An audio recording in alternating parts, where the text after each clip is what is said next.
ang mga Pilipino, mahal na mahal kayo ng inyong mga employer, lahat ng inyong mga kaibigan, naging kaibigan dito sa UAE. Dahil doon, siyempre, Ano daw? nagpapagandang loob po, gusto tayong tulungan, gusto makipag-partner sa atin ang UAE. Dahil mahal na mahal kayong mga Pilipino na nagtatrabaho dito. Na nagtatanaw po sila ng utang na loob.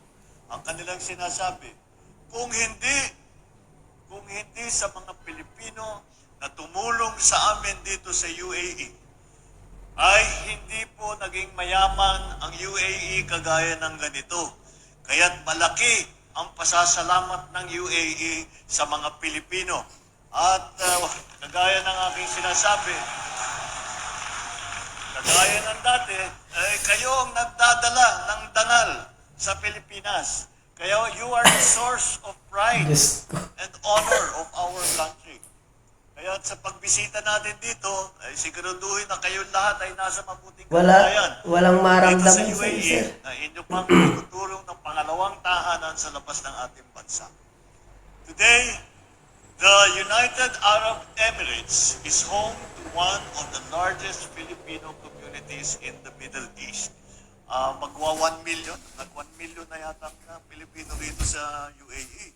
Nagsimula pa sa Dubai, hanggang dito na sa Abu Dhabi, at nakakalat na po sa buong United Arab Emirates. At mula sa isa pala, mula noong 1971, ang mga Pilipino ay nandito na at tumutulong sa pagpaganda ng ekonomiya at ng bansa ng UAE. Kaya bilang pasasalamat, bilang pagtatanaw ng utang na loob ng UAE sa mga Pilipino, sa inyo, ay sinabi nila, ba't di tayo magkaroon ng agreement? Ito nga naging SEPA. At Ano? Nabubulol ka na naman. Di maintindihan yung mga sinasabi mo, sir. Wala sa puso eh. Diyos ko. Sige, tuloy nga, ha? It is a comprehensive economic partnership agreement. Yan pong ibig sabihin ng SEPA.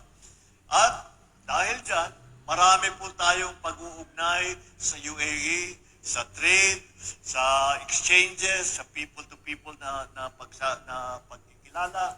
Yan po ay Nabubulol. na Presidente ba talaga ito nagsasalitang to? dito. At ang pagtaas ninyo ng